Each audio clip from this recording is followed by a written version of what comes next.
Ok. Buenas tardes, ¿cómo están? Buenas tardes, licenciado.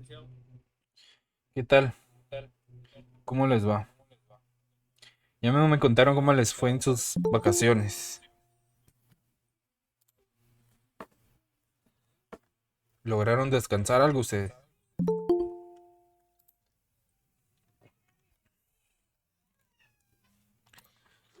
Sí, solo que queríamos seguir descansando más. Es que hace falta, ¿verdad? Ya mucho tráfico, muchas cosas. Y Estrés laboral. sí, pero dichosos los que por lo menos pudieron descansar unos 2 días. Yo tuve una emergencia en la oficina. Me tuve que ir a, a Panamá toda la semana y resolviendo clavos, ¿verdad usted? No descansó nada, Lick. Casi no, porque domingo, regresé domingo y a la oficina a terminar.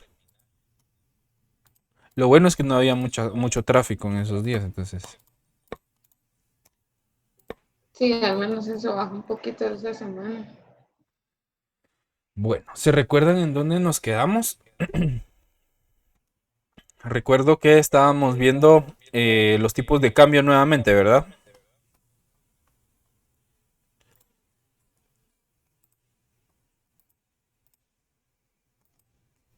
Nos habíamos quedado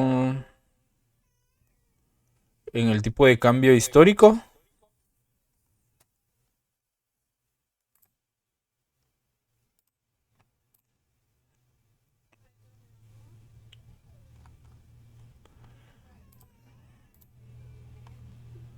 Ok, por favor me confirman si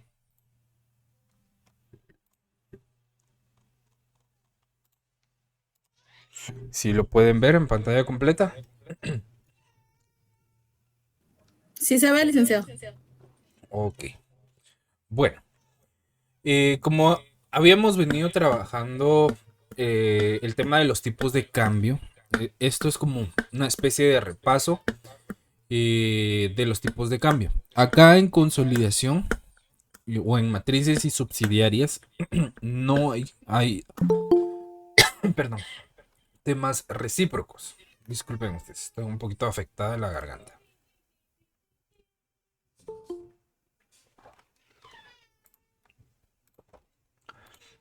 Por ahí si me escuchan hablar un poco lento, perdonen, pero siento como que me punzaran un poco acá.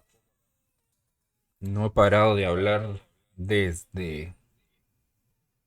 ¿Qué? Ayer tuvimos una evaluación con un grupo de estudiantes. Un simulacro para la evaluación, una evaluación pública de graduación. Y tuvimos como 5 horas ahí. Y eso me afectó mucho. Pero bueno, entonces, estábamos acá, tipo de cambio. Ok. El tipo de cambio histórico. Recordemos que el tipo de cambio histórico va a ser aquel tipo de cambio existente en la fecha en que se adquirió o se originó la partida, o el activo o el bien, porque recuerden que esto está relacionado con los activos fijos, ¿sí? Esto lo vamos a aplicar justamente a los activos no corrientes o activos fijos como vehículos, propiedades, equipo, y se mantiene el tipo de cambio del momento en que fueron adquiridos. Entonces, las cuentas de resultados relacionadas con los activos fijos o los activos no corrientes, como por ejemplo la depreciación gasto, se le aplica el tipo de cambio histórico porque deriva del valor del activo. O sea, la depreciación gasto surge por el valor del activo.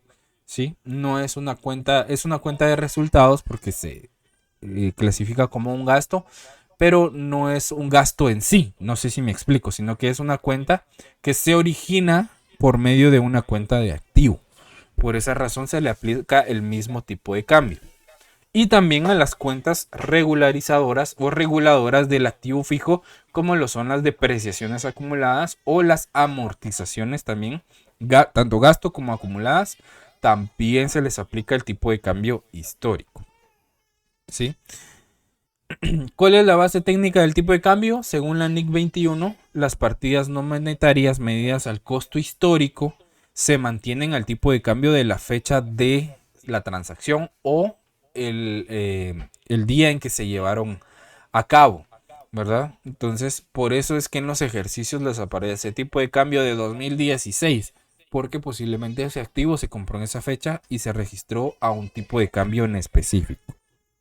Entonces, acá la idea clave es que el tipo de cambio histórico conserva el valor original de los activos, evitando que se distorsionen por variaciones cambiarias posteriores, ¿verdad? Porque por lo general los activos fijos se registran por el método del costo de adquisición en su mayoría, y aquí en Guatemala es muy común. Entonces, por esa razón se utiliza el tipo de cambio histórico.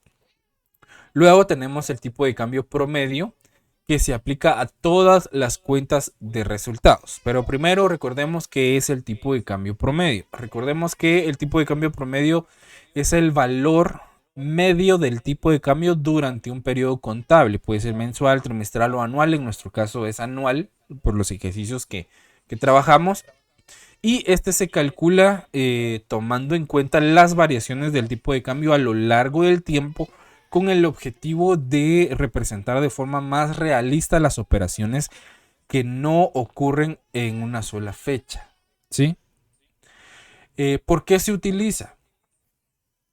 Las cuentas de resultados, que son de ingresos y gastos, se generan durante todo el periodo, no en un momento en específico, sino que siempre están en constante generación de gastos y de ingresos. Por ejemplo, las ventas se realizan todos los días, los gastos se incurren constantemente y los ingresos se generan de forma continua. Por eso, utilizar un solo tipo de cambio o un tipo de cambio al día, como el corriente o el histórico, distorsionaría la información. Entonces, el tipo de cambio promedio nos permite reflejar mejor la realidad económica, nos permite evitar sobrevaloraciones o subvaloraciones y nos permite mantener consistencia en los estados financieros. Entonces, ¿a qué se le aplica el tipo de cambio promedio? A todas las cuentas de resultados, ¿sí? Incluye ventas, las cuentas del costo de venta, los gastos de administración, gastos de ventas, los ingresos financieros, los gastos financieros, los otros ingresos y los otros gastos. ¿Cuál es la regla general del tipo de cambio promedio? Si la cuenta pertenece al estado de resultados, se utiliza el tipo de cambio promedio, pero tiene excepciones importantes. No todas las cuentas de resultados usan el tipo de cambio promedio, que este fue un error que vi en alguno de los exámenes. La aplicación de los tipos de cambio. También habíamos hablado del tipo de cambio directo e indirecto. Y algunos tenían mal el cálculo del tipo de cambio, ¿verdad? Recordamos que cuando es tipo de cambio directo se divide y cuando era el tipo de cambio indirecto se multiplicaba, ¿verdad? Y algunos lo tenían dividido y les generaba más valor, entonces distorsionaba totalmente el resultado. Entonces, ¿cuáles son las excepciones del tipo de cambio promedio? Como por ejemplo no se le aplica a las cuentas incobrables ni a las depreciaciones.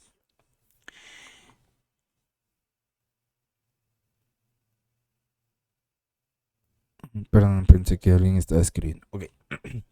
No se le aplica a las cuentas incobrables ni a las depreciaciones. Entonces, aquí está lo más importante, porque las cuentas incobrables, por ejemplo, este gasto proviene de las cuentas por cobrar, ¿sí?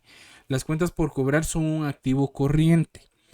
Y a los activos corrientes se convierten usando el tipo de cambio corriente. Por lo tanto, como esta cuenta se deriva de un activo corriente, le corresponde aplicarle el tipo de cambio corriente, no el promedio, a pesar de que es una cuenta de resultados, ¿sí?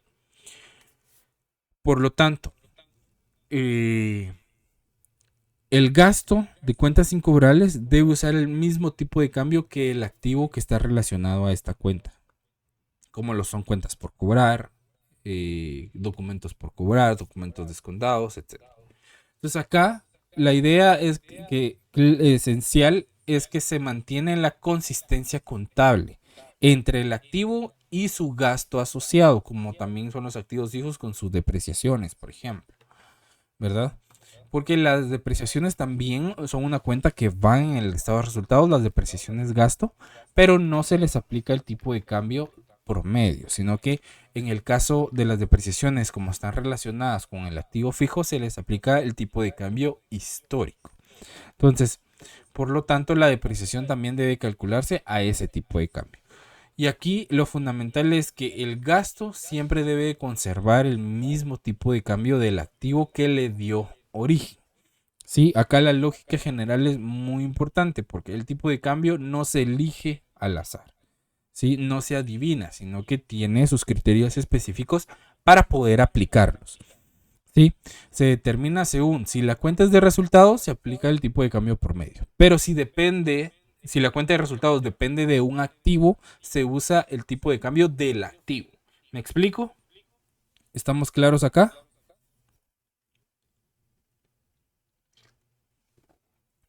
¿Dudas con el tipo de cambio?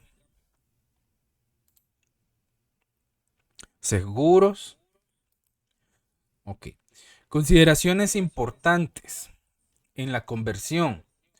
Cuando nosotros convertimos los estados financieros de una subsidiaria a la moneda de la casa matriz, se rompe una condición básica de la contabilidad, que el total del debe sea igual al total del haber. ¿Por qué? Esto sucede porque no todas las cuentas se convierten con el mismo tipo de cambio, al igual que en agencias y sucursales. Hay diferentes tipos de cambio, solo que acá no tenemos tipo de cambio recíproco, ¿sí? Cada grupo de cuentas tiene una base distinta, los activos y pasivos, algunos con el tipo de cambio corriente, los ingresos y gastos con el tipo de cambio promedio, las cuentas de patrimonio, por lo general también con el tipo de cambio histórico. Entonces, al aplicar diferentes tipos de cambio, los saldos se van transformando de manera desigual. No es un problema de cálculo, sino que es una consecuencia directa del método de conversión. Y como resultado, al sumar las cuentas convertidas, es posible que, definitivamente, el debe ya no va a ser igual al haber. Puede que el haber sea mayor en algunos casos o el debe sea mayor en algunos casos, ¿verdad? Pero aquí es cuando ocurre que el debe es menor que el haber, la diferencia va a representar una pérdida en conversión. Entonces, esta diferencia indica que al expresar la información en la moneda de la matriz, el valor convertido de los recursos es menor en comparación a las fuentes de financiamiento. ¿Sí? ¿Qué quiere decir? Que los activos y los gastos son menores en comparación a los pasivos, patrimonios e ingresos. Ahora, es importante entender que esta pérdida en conversión, primero, no proviene de las operaciones del negocio, ¿sí? No es un error, es un efecto de la variación de los tipos de cambio, ¿sí? Desde un punto de vista técnico, esta diferencia se reconoce como un ajuste por conversión y se registra en el patrimonio, no en el resultado del periodo de acuerdo con la NIC 21, ¿sí? Ahora,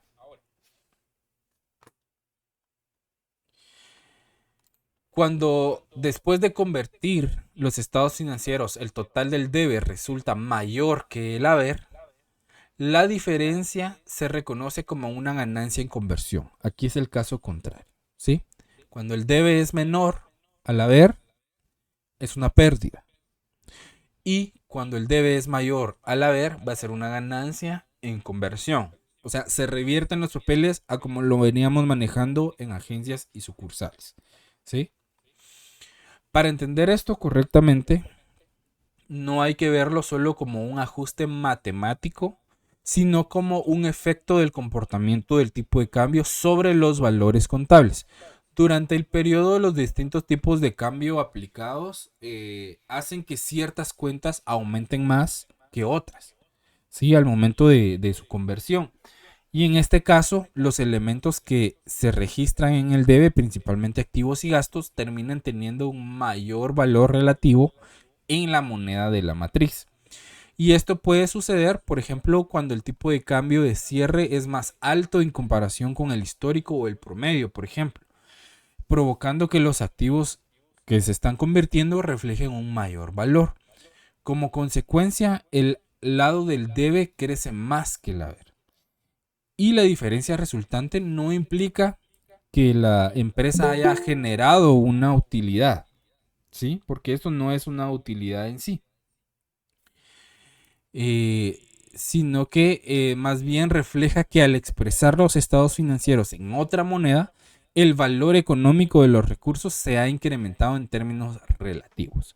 O sea, tiene que ver con el poder adquisitivo de la moneda. No está relacionado con las utilidades como tal, ¿sí? O con la generación de utilidad como tal. Por eso el cambio de perspectiva cuando es ganancia y cuando es pérdida. Entonces, desde un enfoque más técnico, esta ganancia representa un ajuste acumulado por conversión y no forma parte del desempeño operativo del periodo. Pero por esta razón, no se presenta dentro del estado de resultados, sino que se reconoce directamente en el patrimonio, porque vendría siendo como una ganancia de capital, ¿sí? Dentro de otros resultados integrales se podría colocar conforme a lo establecido por la NIC 21. Entonces, esa va a ser nuestra base técnica. Ahora bien, hay otras consideraciones importantes como lo que está pasando acá. Después de convertir los estados financieros de la subsidiaria,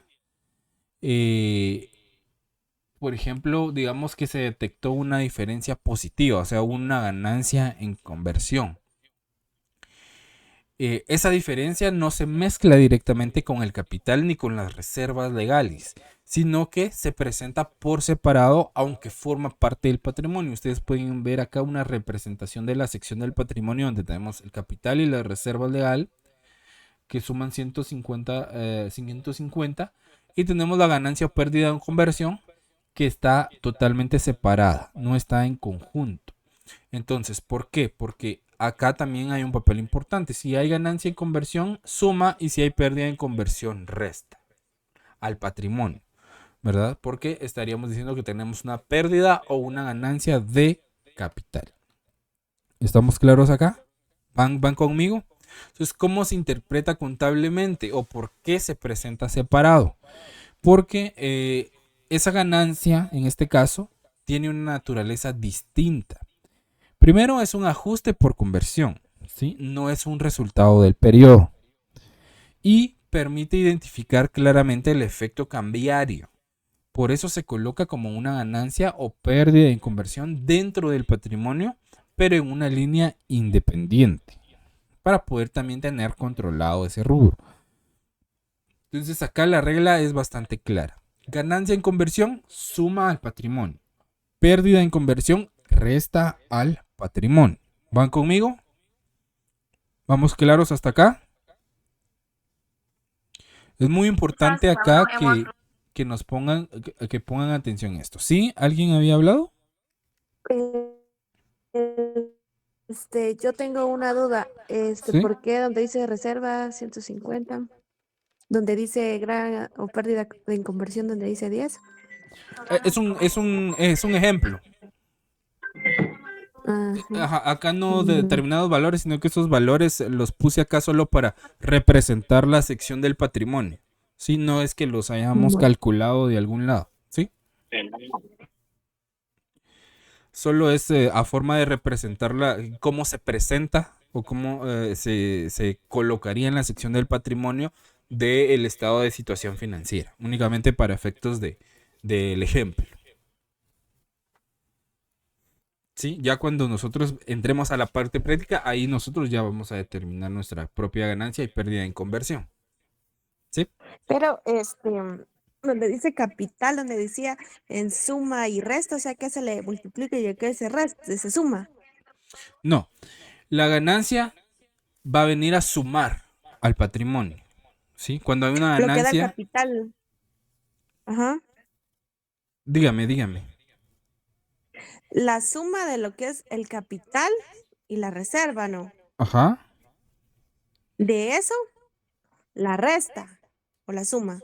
Depende, si es ganancia se suma y si es pérdida se resta.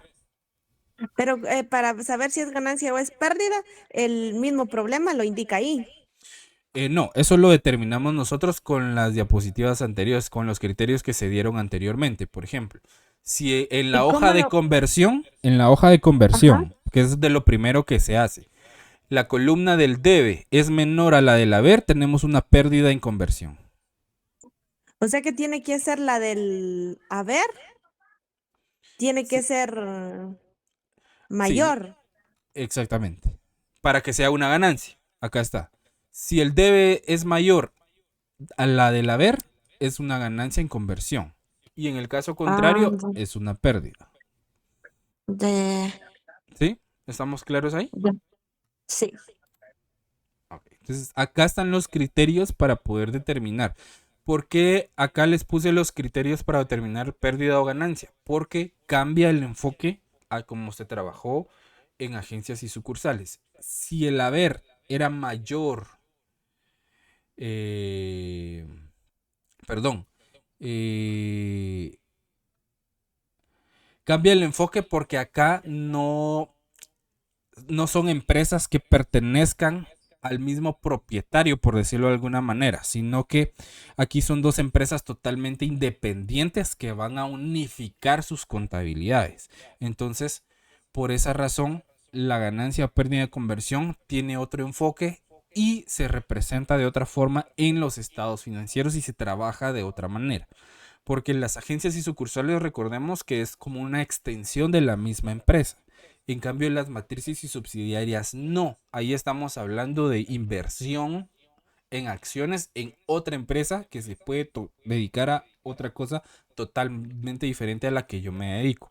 Por eso el enfoque de pérdida o ganancia en conversión. Porque cambia la forma en que se va a presentar en los estados financieros. ¿Estamos claros acá? Sí. Ok, entonces recordemos. La ganancia en conversión va a sumar al patrimonio. La pérdida en conversión resta al patrimonio. ¿Sí? Ok. Entonces, acá nos dice, las diferencias para compensar la operación entre compañías se regularizan contra la cuenta de ganancia o pérdida en conversión en el estado de situación financiera. ¿Qué significa esta afirmación? Que cuando existen operaciones entre compañías, por ejemplo, entre matriz y subsidiaria, pueden generarse diferencias al momento de convertir las monedas. Esas diferencias surgen porque usamos los diferentes tipos de cambio, ¿verdad? Y las operaciones se registran en fechas diferentes. Entonces, ¿qué se hace con esas diferencias?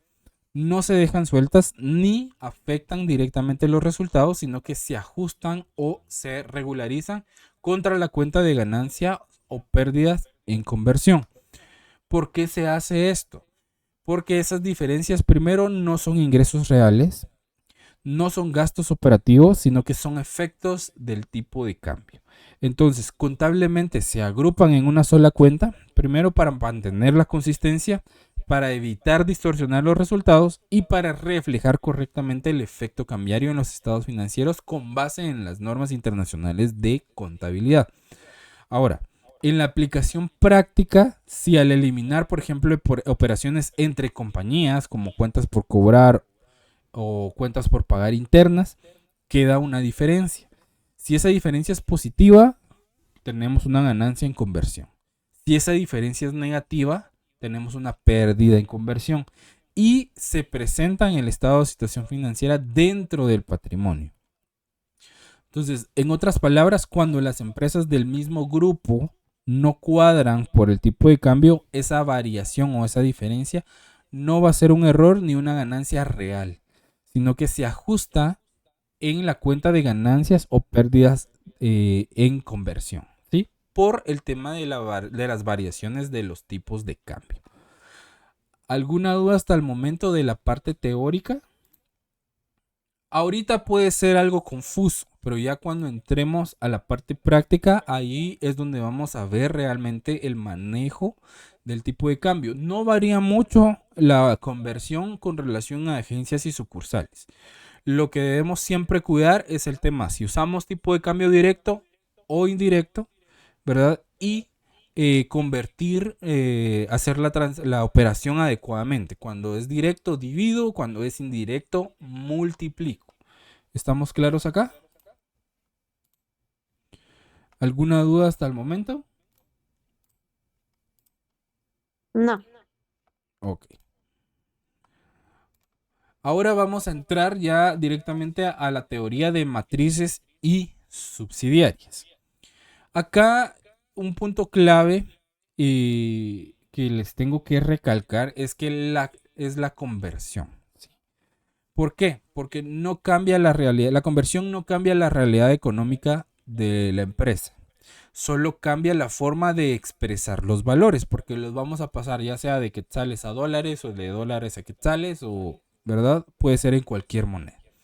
Y el resultado de la conversión o después de convertir puede aparecer la diferencia que hemos hablado de ganancia o pérdida de conversión, porque no todos los tipos de cambio son iguales y se usan en distintos momentos, ¿verdad? Como el histórico, el corriente y el promedio.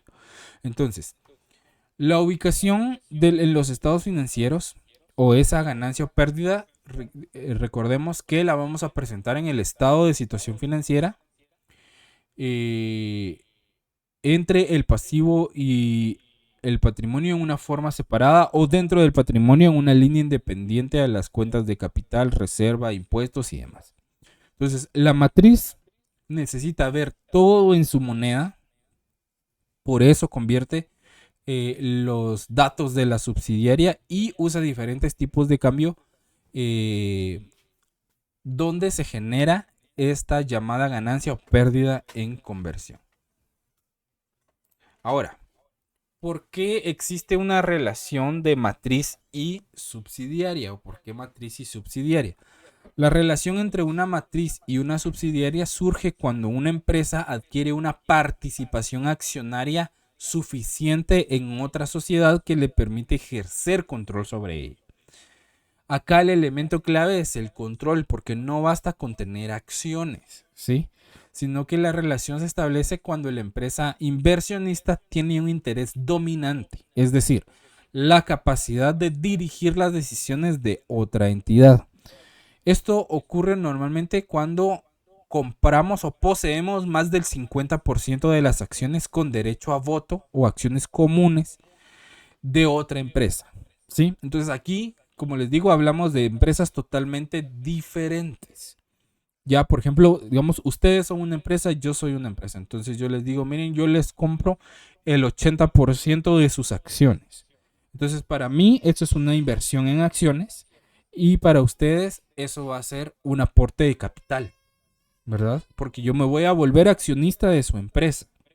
Pero al tener yo la mayoría de acciones, yo puedo tomar decisiones. Porque yo tengo la mayor parte de los votos. Si compro acciones ordinarias o acciones comunes. ¿Sí? Porque ya más adelante vamos a ver los tipos de acciones que existen. Entonces, cuando yo tengo acciones con derecho a voto, prácticamente yo puedo tomar decisiones en la asamblea de accionistas. Y eso quiere decir desde decisiones del personal, quién la va a dirigir, quién la va a administrar, decisiones de ventas, estrategias, planificación, todo. ¿Por qué? Porque yo tengo la mayoría de las acciones. ¿Me explico? ¿Van conmigo acá?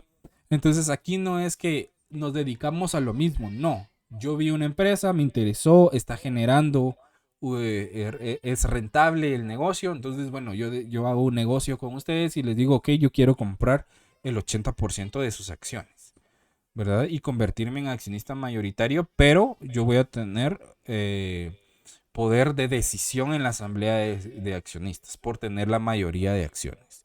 Entonces, como les digo, esto normalmente pasa cuando tenemos el 50, más del 50% de las acciones con derecho a voto. Y entonces tenemos el poder para influir en la administración y en las decisiones estratégicas de esa empresa.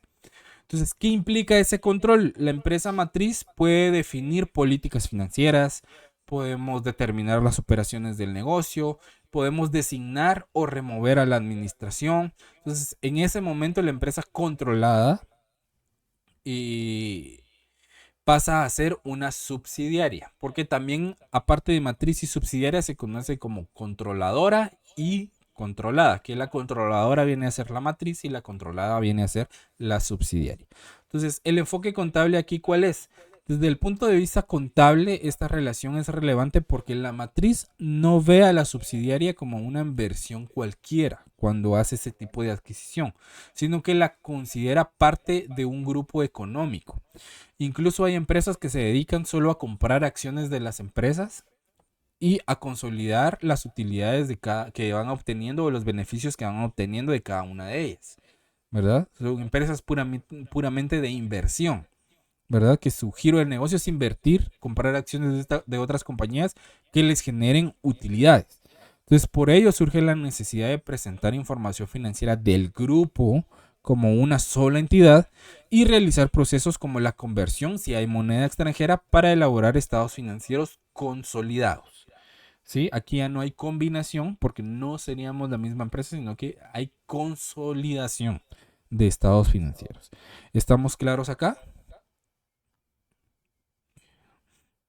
¿Dudas? ¿Entendemos estos conceptos? ¿Dudas, jóvenes? ¿Estamos claros acá? Ok. Acá hay unas diferencias con agencias y sucursales. Y ustedes las pueden ver acá en su pantalla. La agencia y sucursales, nosotros manejábamos las cuentas corrientes. Teníamos sucursal cuenta corriente en la casa central. Y en los libros de la sucursal teníamos casa central cuenta corriente, ¿verdad?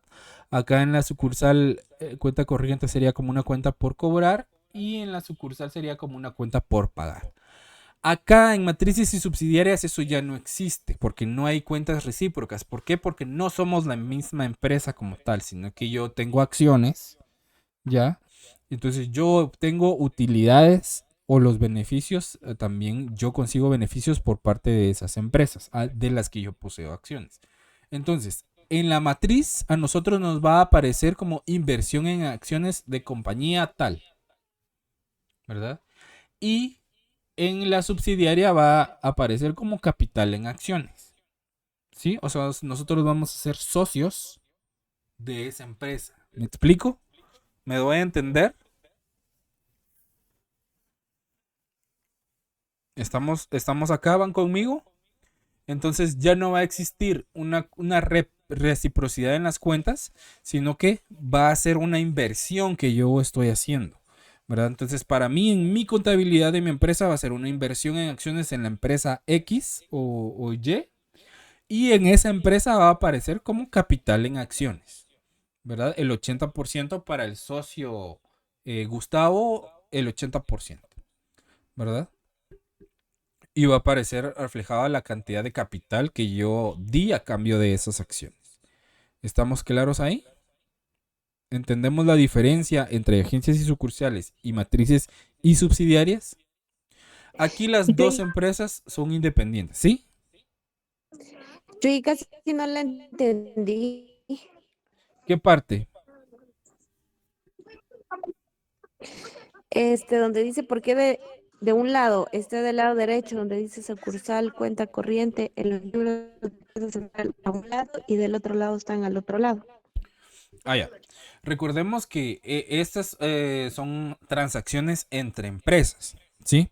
Entonces, a mí como casa central no va a ser el mismo registro que me va a aparecer en la sucursal, ¿sí? Entonces, todo registro tiene su contrarregistro en la otra empresa. ¿Me explico? Entonces, por ejemplo, si usted Dinora es una empresa, ¿sí? Y somos una agencia y una sucursal. Entonces, yo le digo, yo le voy a enviar 15,000 quetzales porque yo soy la casa central y usted es la sucursal, ¿sí? Entonces yo le voy a enviar 15,000 quetzales. Entonces yo en mi cuenta corriente, que sería esta, voy a registrar 15,000 quetzales en la sucursal cuenta corriente como una cuenta por cobrar, porque yo le estoy enviando el dinero, ¿sí? ¿Me explico? Pero a usted en su contabilidad el dinero que le va a llegar no va a ser una cuenta por cobrar. Entonces por eso no puede ir del mismo lado, ¿me explico? Sino para usted, ¿qué va a hacer? Ajá. Para usted va a ser una cuenta por pagar. ¿Me explico? Ujú. Sí. Entonces, por esa razón, acá en la casa central cuenta corriente, que es una cuenta de la sucursal, aparece del otro lado. Porque tiene el efecto contrario. ¿Sí? Ajá. Ujú. ¿Estamos ahí? No sé si ahí me entiende mejor. Sí. Ahora, con las matrices y subsidiarias pasa algo similar, solo que aquí ya no es tratamiento de cuenta por cobrar ni cuenta por pagar. Aquí es tratamiento de inversión como un activo, por eso está del lado del debe, y el capital en acciones, que es parte del patrimonio de la subsidiaria. ¿Me explico? ¿Estamos claros acá? Es como que nosotros le estamos aportando capital a la subsidiaria, a cambio de que nos den acciones. Entonces, por eso es una inversión. Porque es una inversión porque esas acciones nos van a generar beneficios en un futuro. Al final del año, cuando ellos repartan sus utilidades, a mí me va a llegar la porción de utilidad proporcional a las acciones que yo tengo. ¿Me explico? ¿Estamos entendiendo?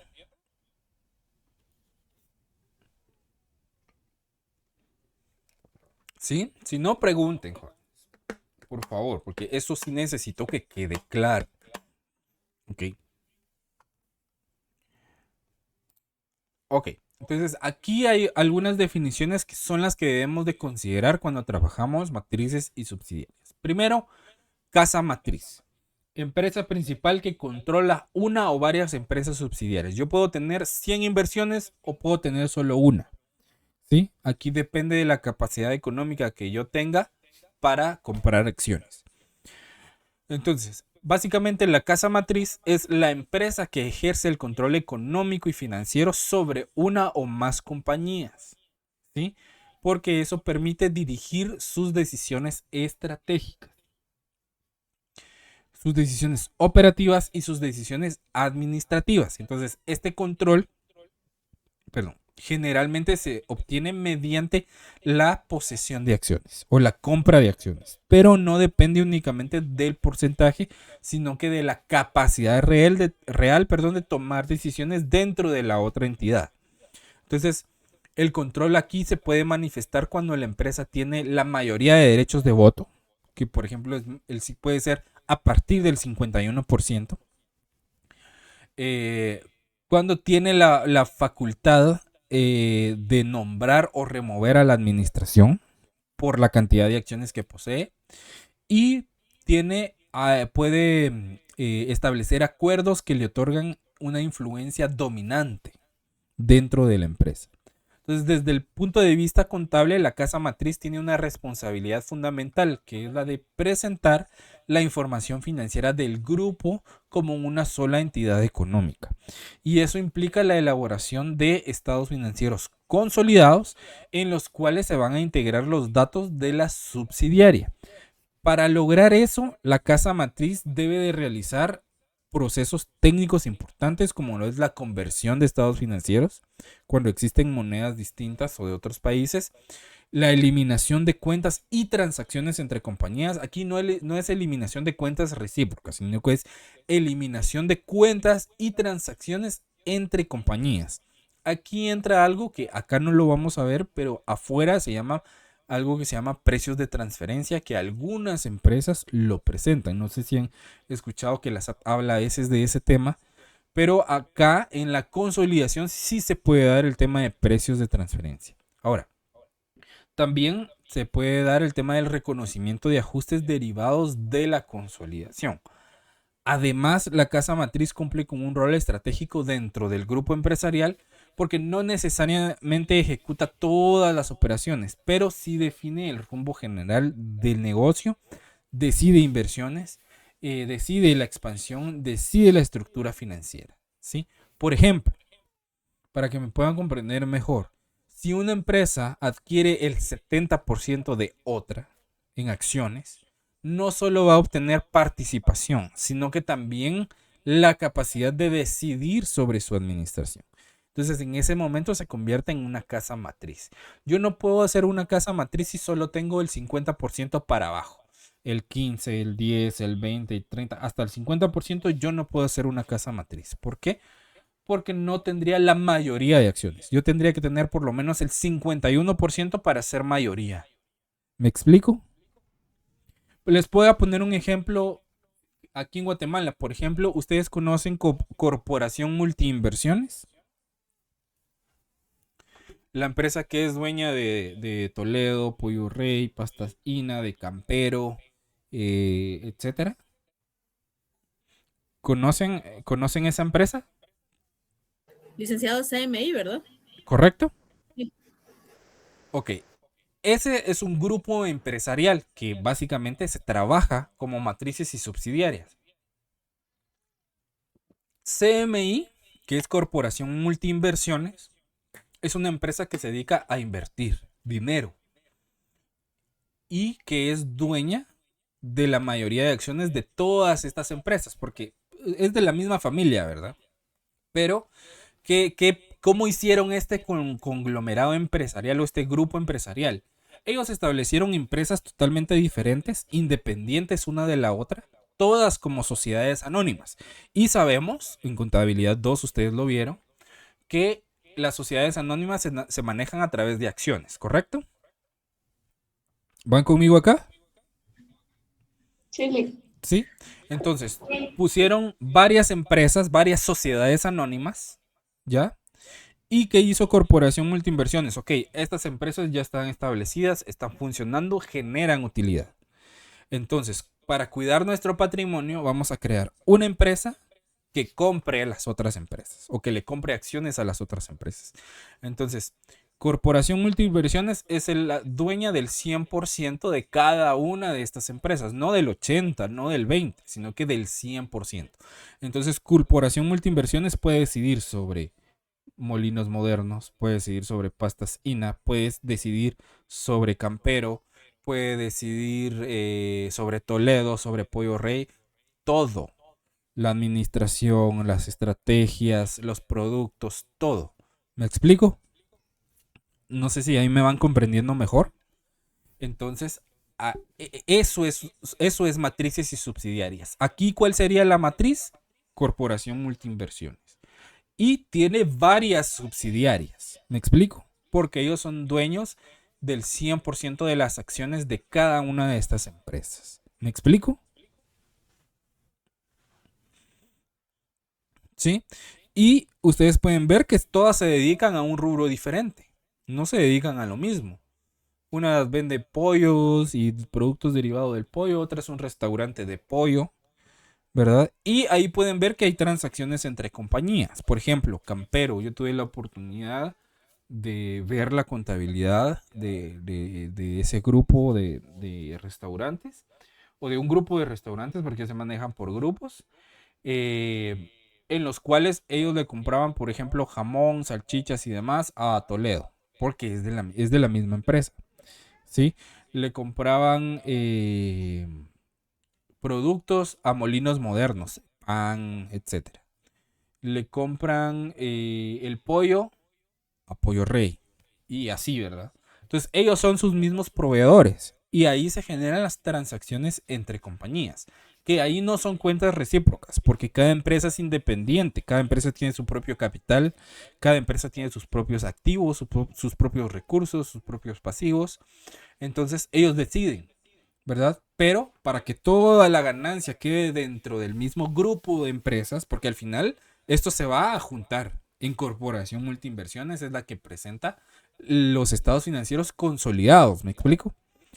Entonces toda la ganancia se queda entre ellos mismos. Y ahí es donde surge también el tema de los monopolios, ¿verdad? Porque ellos controlan todos esos mercados. ¿Me explico?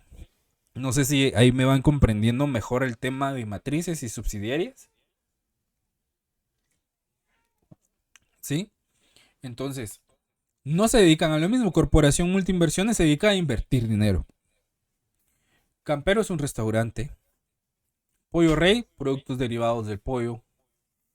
Molinos Modernos, productos de harina, pastas, pan, etcétera. Pastacina, pues todo lo que es pastas. Y así, ¿verdad? Podemos ir con un sinfín de empresas y un montón de productos que son propiedad de Corporación Multiinversiones, porque ellos tienen las acciones, ¿ya? Entonces ellos son la casa matriz de todo ese grupo empresarial. A eso se le llama grupo empresarial.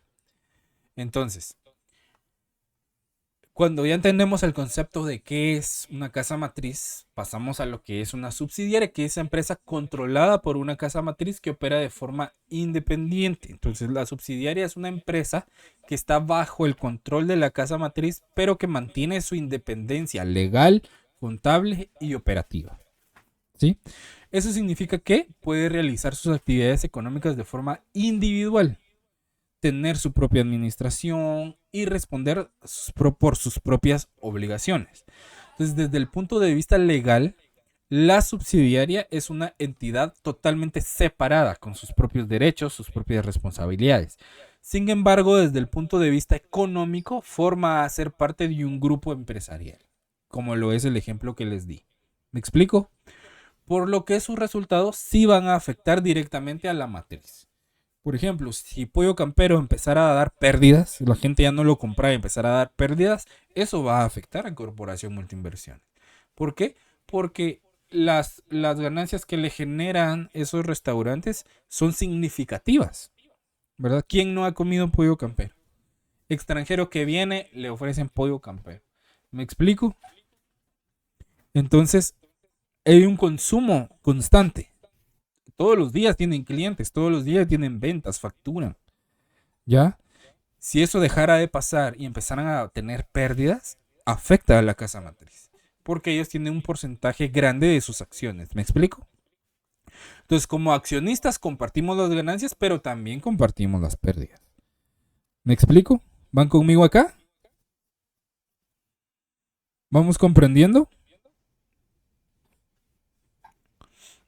Ok, entonces, en la práctica, una subsidiaria puede operar en otro país, puede utilizar una moneda diferente a la casa matriz y puede estar sujeta a condiciones económicas distintas y a condiciones tributarias distintas. Por ejemplo, existe Pollo Campero en Estados Unidos, ¿verdad? Son leyes diferentes, económicamente se manejan diferente, administrativamente posiblemente se manejen de manera diferente y puede que tengan una logística diferente.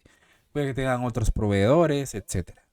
Tienen total independencia, pero es subsidiaria de Corporación Multiinversiones. ¿Me explico? Está operando en otro país, entonces ahí es donde aplica la conversión.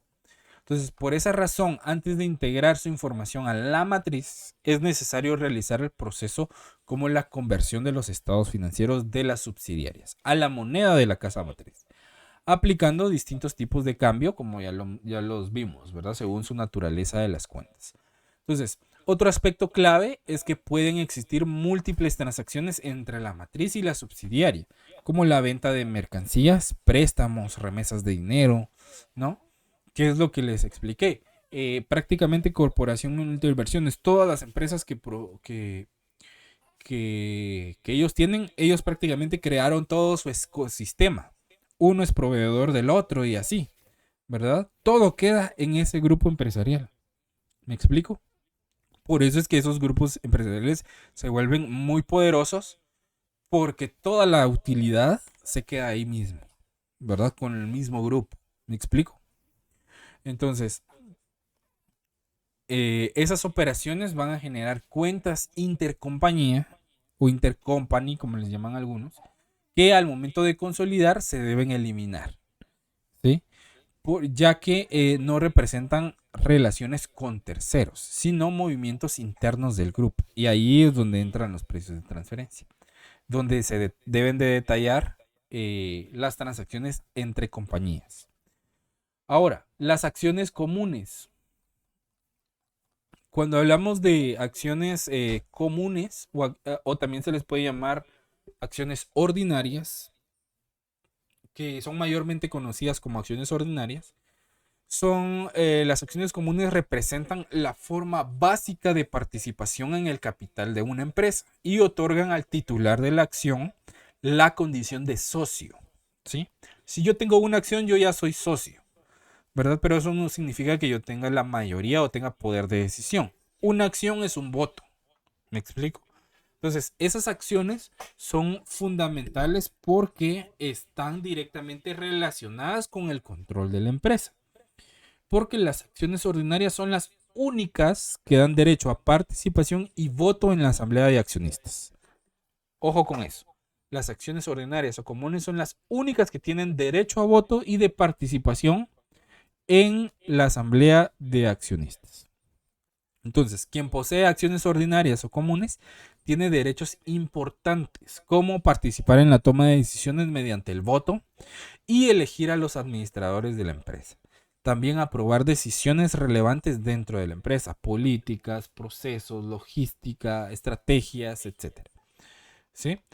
En cuanto a los beneficios económicos, los accionistas comunes tienen derecho a recibir dividendos, pero estos pueden ser de las utilidades generadas únicamente y en parte proporcionales a las acciones que poseen, por lo que no están garantizados, ¿verdad? Porque puede haber ganancia y puede haber pérdida. Ahora, desde una perspectiva financiera, estas acciones implican un mayor nivel de riesgo, porque en caso de liquidación, o sea, de que la empresa ya vaya a cerrar totalmente, son los últimos en recibir pagos, ¿sí? Entonces, asumen las pérdidas en mayor proporción. Sin embargo, también ofrecen mayor potencial de ganancia, especialmente si la empresa crece y genera buenos resultados. Entonces tiene sus pros y sus contras, ¿no? Por ejemplo, un ejemplo breve puede ser si una empresa tiene 1000 acciones ordinarias y una persona posee 600, ¿qué porcentaje de participación tiene esa persona? Si son 1000 acciones y yo tengo 600, ¿de qué porcentaje de la empresa soy dueño? Del 60%. Del 60%. Perfecto. ¿Cómo lo determinó?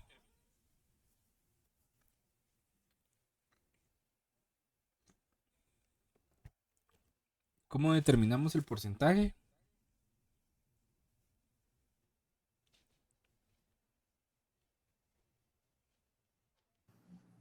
Bueno, yo solo agarré la cantidad de 1000 dividido, ¿verdad? Por 60%. Y pues daría 600, o sea, es como que la parte Ok. inversa. O sea, solo como para verificarlo. Ya.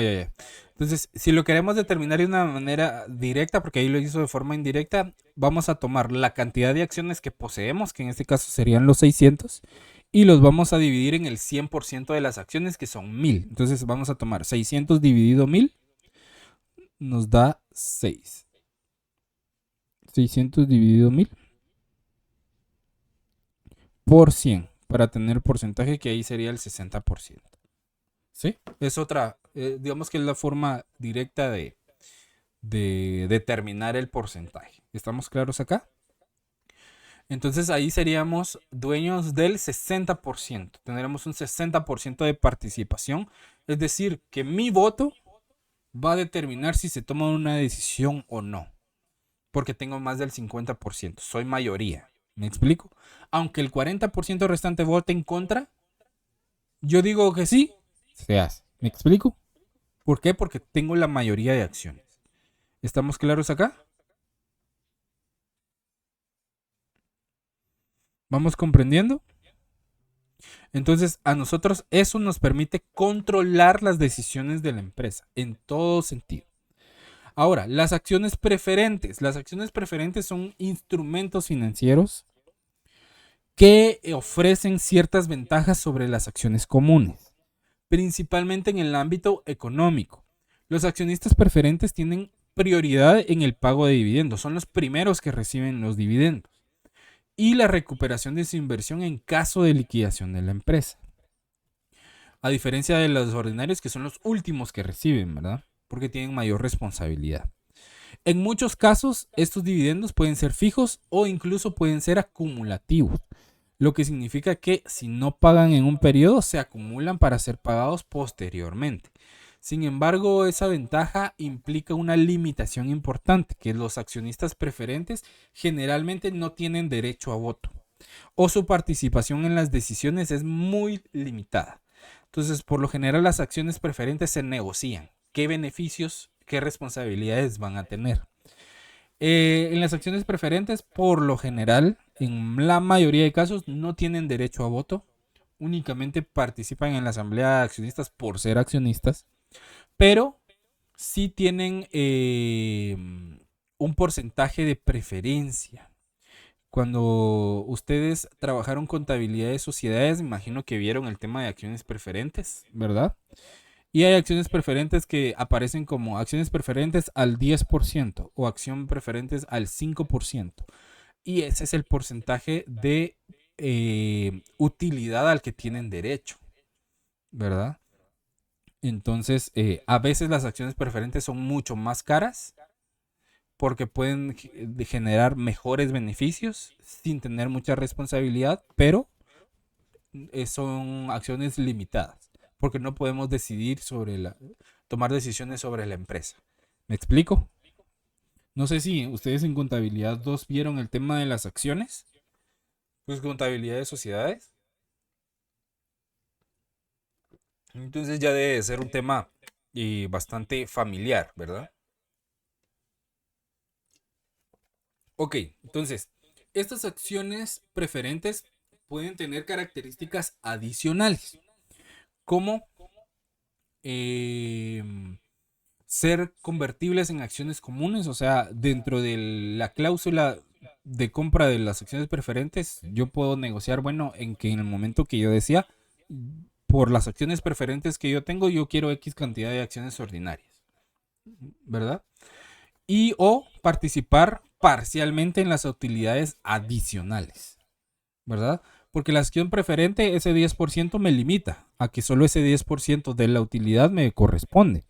Pero también puedo negociar tener una utilidad extra, ¿verdad? También tener condiciones específicas según el acuerdo de emisión, ¿verdad? Que eso tiene que quedar plasmado en la acción, en el título que se le entrega al propietario de la acción. Entonces, desde el punto de vista de la empresa, las acciones preferentes representan una forma de financiamiento, prácticamente que permite obtener recursos sin ceder completamente el control, lo que es estratégico cuando se busca mantener el poder de decisión. Por ejemplo, yo soy el dueño de la empresa y únicamente quiero capital de trabajo.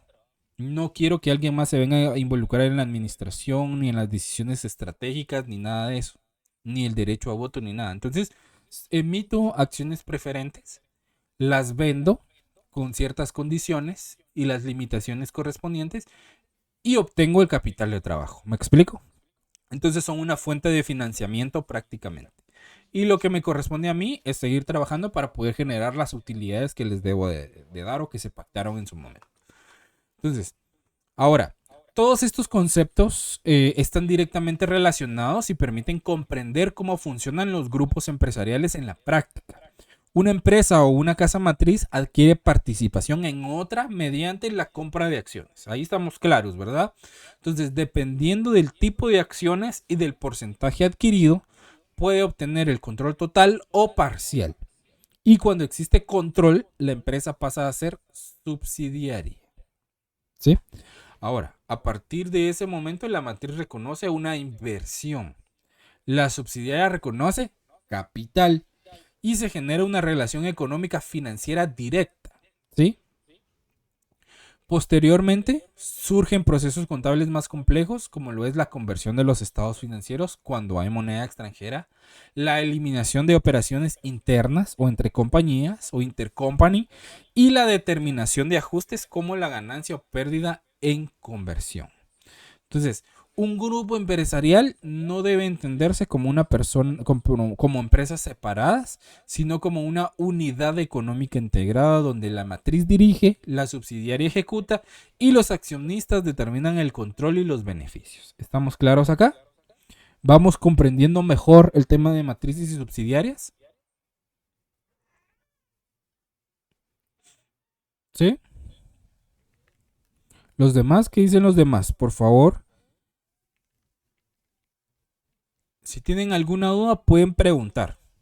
Ahora, aquí tenemos otras definiciones, como lo es el interés minoritario, que dice participación accionaria de terceros en una subsidiaria que no es propiedad de la casa matriz. El interés minoritario representa la parte del capital de una subsidiaria que no pertenece a la casa matriz, ¿sí? Sino a accionistas externos. Ese concepto surge cuando la matriz no posee el 100% de la empresa. Por ejemplo, en el ejemplo que yo les ponía, que yo soy dueño del 60%. Ese 40% pasa a ser un interés minoritario. ¿Sí? ¿Estamos claros acá? Entonces, desde el punto de vista contable, el interés minoritario es fundamental porque refleja que existen terceros con derecho sobre el patrimonio y las utilidades de la subsidiaria. O sea, a mí solo me corresponde el 60% de los beneficios del patrimonio y también de las pérdidas si hubiera. Pero ese otro 40% es para terceros, que serían los minoritarios. ¿Estamos claros acá? ¿Van conmigo? Entonces, en los estados financieros consolidados, este rubro se presenta de forma separada dentro del patrimonio, con el objeto o el objetivo de mostrar claramente que una parte de la empresa no pertenece al grupo económico.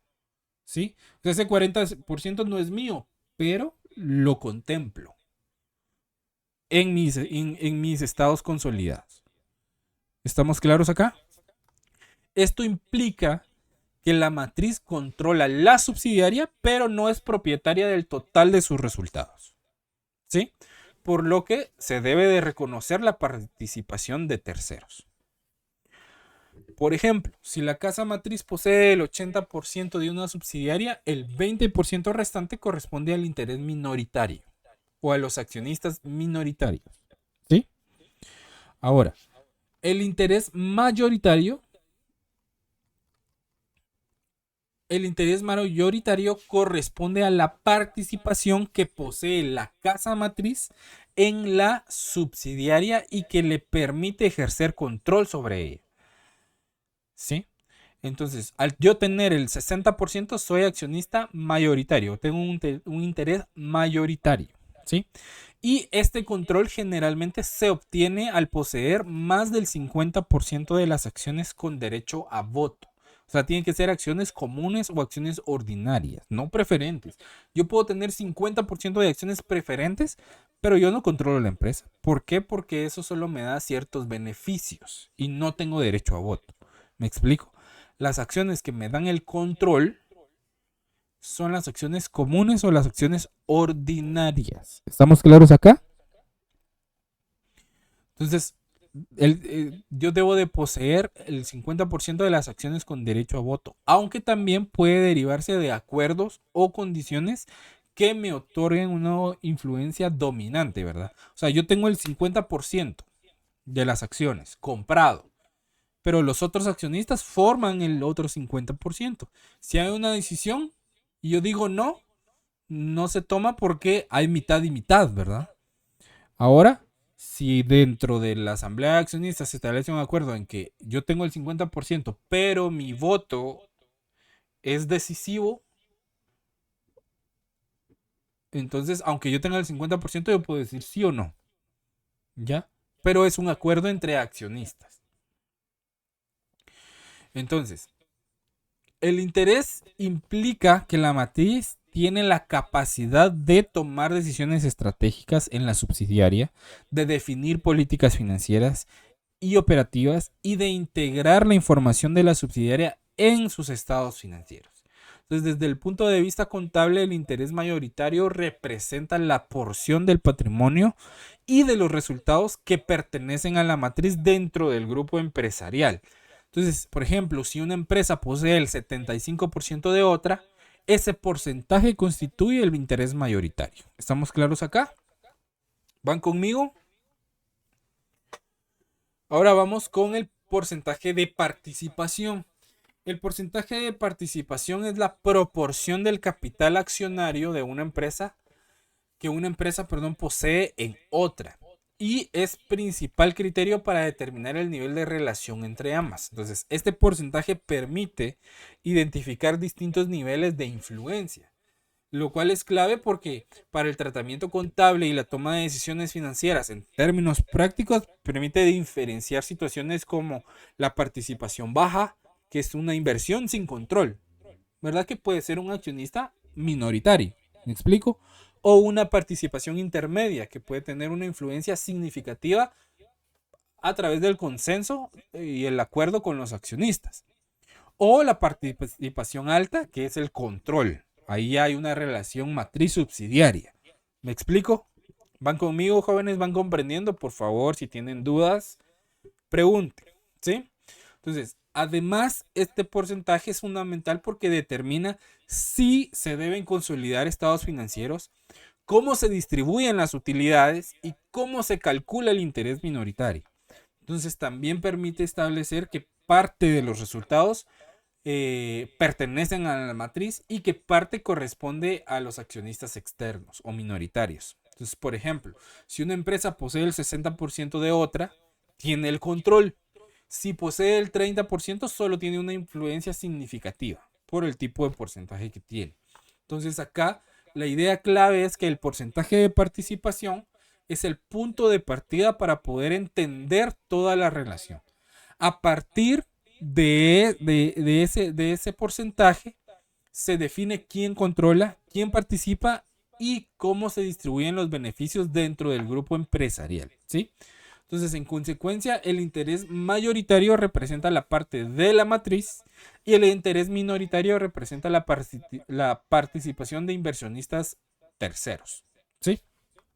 Eso permite interpretar correctamente la estructura financiera del grupo y comprender cómo se reflejan esos conceptos en los estados financieros consolidados. ¿Estamos claros acá?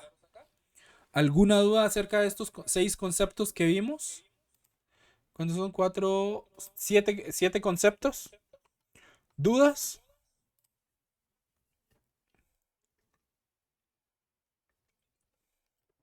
Bueno, no hay dudas, ojalá en el examen, ¿verdad? Ok. Pasamos a la siguiente. ¿Cuáles son las formas de determinar el porcentaje de participación? Aunque ustedes no lo crean, hay 5 maneras de determinar el porcentaje de participación. La primera de ellas, o básicamente el porcentaje de participación, este se calcula para medir qué parte de una empresa pertenece a otra, ¿sí? Todas las fórmulas siguen la misma lógica. Comparar la parte que tiene la matriz con el total de la subsidiaria, básicamente, o esa es la base. Entonces, a partir de las acciones, si nosotros lo hacemos a partir de las acciones, la fórmula sería esta, la primera que ustedes ven en pantalla. Acá. Sí, que sería el porcentaje de participación va a ser igual al número de acciones adquiridas por la matriz dividido el número total de acciones del capital de la subsidiaria y eso lo multiplican por 100 para saber el porcentaje, ¿sí? Entonces, si yo tengo 1000 acciones, ¿sí? Y la matriz adquirió 600, entonces tomamos las 600 acciones dividido las 1000, nos da 0.6 por 100 para saber el porcentaje, nos da el 60%. ¿Estamos claros acá? Entonces, estas son fórmulas, ¿sí? Entonces, esta fórmula primero se construye así porque las acciones representan directamente la propiedad de la empresa. Cada acción equivale a una parte del capital social o el capital autorizado en Guatemala. Por lo tanto, quien tiene más acciones tiene mayor participación. ¿Estamos claros acá? ¿Van conmigo? Ok. Entonces, de esta manera se obtiene qué proporción del total le pertenece a la matriz. Entonces, estoy dividiendo lo que tengo entre el total para saber qué porcentaje me corresponde. Ahora, a partir de los dividendos, que sería la fórmula número 2, la fórmula sería el porcentaje de participación va a ser igual al dividendo cobrado por la matriz dividido el dividendo pagado por la subsidiaria y eso multiplicado por 100. ¿Sí? Entonces, esta fórmula se basa en la idea de que los dividendos representan las ganancias distribuidas a los accionistas. Entonces, si la matriz es dueña de una parte de la empresa, entonces debería de recibir esa misma proporción de los dividendos. ¿Sí? Si yo soy dueño del 60%, entonces a mí me corresponde el 60% de las ganancias no distribuidas. ¿Me explico? Entonces yo voy a agarrar el dividendo que me pagaron a mí, o sea, el cobrado por la matriz, contra el total de dividendos que pagó la subsidiaria para determinar mi porcentaje de participación. Sí, yo no lo sé, ¿va? Pero por lo general, si nosotros compramos acciones, sabemos qué cantidad de acciones tenemos y por lo tanto sabemos el porcentaje de participación. Pero eso es en casos que no tengamos esa información como contadores, como auditores. ¿Me explico? Entonces, aquí se está comparando lo que recibe la matriz con lo que recibe la subsidiaria o con la que la subsidiaria reparte en total. Entonces, por eso, al dividir se obtiene el porcentaje de participación implícito en los beneficios económicos. Entonces, si recibo cierta parte de las ganancias, eso refleja qué tan dueño soy de la empresa. ¿Me explico? Ahora, a partir de las utilidades, que es la tercera fórmula, que es el porcentaje de participación, va a ser igual a la ganancia o pérdida reportada en los libros de la matriz, dividido la ganancia o pérdida reportada por la subsidiaria, ¿verdad? Porque también la ganancia o pérdida va a ser proporcional. Entonces, esta fórmula se basa en cómo se distribuyen los resultados de la empresa. Cuando una subsidiaria genera utilidad o pérdida, esa cifra se reparte proporcionalmente entre sus accionistas según su participación. Por eso cuando se compara la parte del resultado, se reconoce la matriz con el resultado total generado por la subsidiaria. Y eso permite identificar el porcentaje o qué porcentaje del resultado le corresponde. Es especialmente importante en la contabilidad porque conecta directamente los registros financieros de la matriz.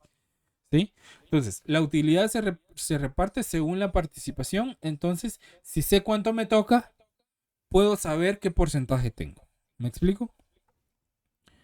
Acá el punto clave de todas las fórmulas es que siguen la misma lógica fundamental, ¿verdad? La parte que tenemos dividido el total por 100. Básicamente. Y lo que cambia es que se está usando como referencia las acciones, que significan la propiedad, los dividendos, que significan los beneficios, y las utilidades, que significan los resultados. Si todo está correcto, los tres métodos deberían de dar el mismo porcentaje, ¿sí?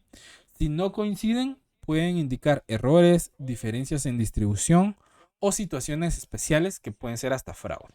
¿Estamos claros acá? También tenemos estas dos formas. Que se conozca la participación de la minoría, ¿verdad? Sabemos el total de acciones que tiene la subsidiaria y conocemos únicamente el porcentaje de participación de la minoría. Por ejemplo, digamos que la minoría es el 30%, ¿verdad? Los accionistas minoritarios, y yo sé que tengo el resto, entonces por diferencia yo sé que tengo el 70% de participación. ¿Me explico? Entonces, estos son ya más por lógica o por deducción. Entonces, estas formas surgen a partir de dos necesidades principales en la contabilidad, que son las que se muestran en las imágenes, ¿verdad? Que se conozca la participación de la minoría, que en este caso lo que busca es determinar qué parte de la subsidiaria pertenece a terceros, que es el interés minoritario, para poder calcular esa participación. Primero es necesario conocer el porcentaje de participación de la matriz. Una vez obtenido, se determina fácilmente la parte de la minoría. Entonces, la lógica acá es la siguiente. Si conocemos el porcentaje de la matriz, entonces el resto pertenece a accionistas minoritarios. Entonces, eso es clave en la elaboración de los estados financieros consolidados, ya que se debe demostrar claramente qué parte del patrimonio y de las utilidades corresponde a terceros, porque eso lo debemos reflejar en nuestros estados financieros también. Entonces, si la matriz tiene el 80%, automáticamente la minoría tiene el 20%. ¿Me explico? Entonces, la otra forma es que nos indiquen de una vez el monto de la participación de la matriz, ¿sí? que en este caso no se busca directamente el porcentaje, sino que ya se tiene un dato en términos monetarios. Es decir, cuánto le corresponde a la matriz. A partir de ese monto se puede determinar el porcentaje de participación utilizando las fórmulas que ya vimos. Entonces, aquí la lógica cambia un poco. ¿Cómo cambias? Ya no parto de acciones, parto de un monto o de dividendos o de utilidades. Y a partir de eso obtengo el porcentaje. Por eso utilizan fórmulas como el porcentaje de participación es igual a la ganancia o pérdida es igual a la ganancia o pérdida reportada en los libros de la matriz dividido la ganancia o pérdida reportada en la subsidiaria, ¿verdad? O los dividendos cobrados por la matriz dividido los dividendos pagados por la subsidiaria. Entonces, eso permite a nosotros identificar qué porcentaje representa ese monto dentro del total. Entonces, si ya sé cuánto ganó la matriz, lo comparo con lo que ganó la subsidiaria para saber qué porcentaje representa. ¿Me explico?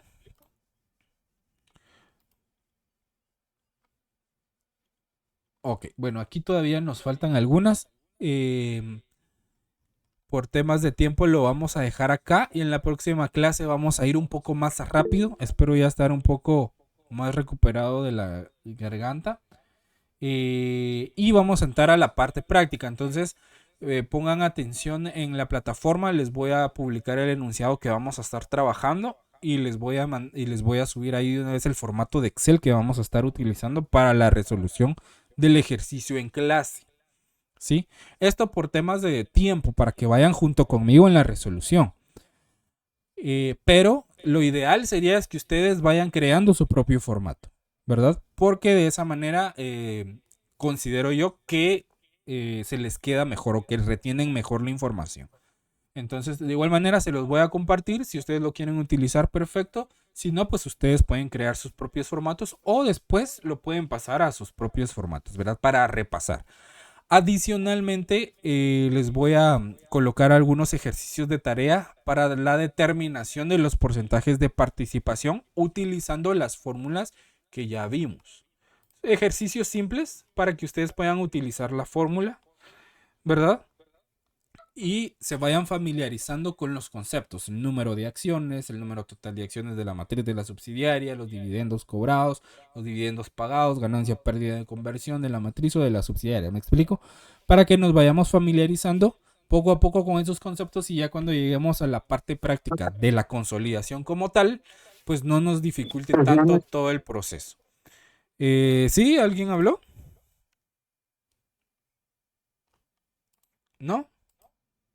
Ok, por favor anoten que nos quedamos o nos tocaría la diapositiva 8, que sería el crédito mercantil por consolidación para la próxima sesión.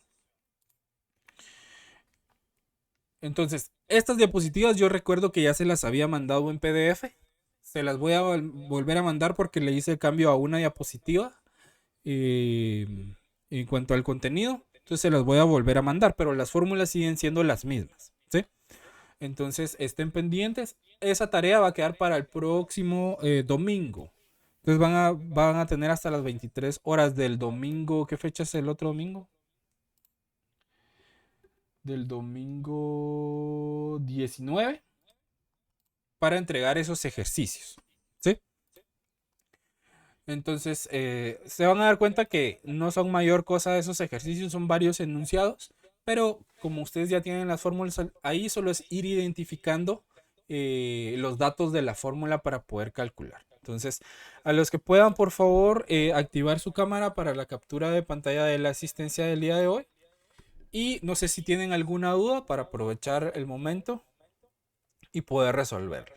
Entonces, a la cuenta de 3 me regalan una sonrisa, por favor. Una sonrisa grande a la 1, a las 2 y a las 3. Ahí estamos. Déjenme tomar otra porque me faltan los compañeros que están enviando sus datos aquí por mensaje. Disculpen.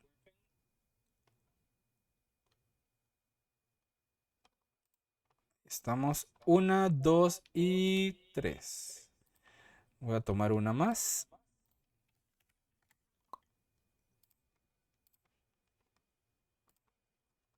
Una, dos y tres. Ahí estamos. Muchísimas gracias. Si no hay dudas, entonces nos vemos primero Dios el próximo sábado, ya con la continuación y la parte práctica. Entonces, por favor, repasen los tipos de cambio, porque eso es fundamental, por favor. Entonces, repasen los tipos de cambio y repasen el concepto de ganancia o pérdida en conversión, matriz subsidiaria, por favor. Entonces, sin más que agregar, nos vemos el próximo sábado. Que tengan feliz tarde. Gracias, licenciado. Feliz tarde a todos. Feliz tarde. Gracias, Lick. Feliz tarde. Buen fin de Feliz tarde. semana.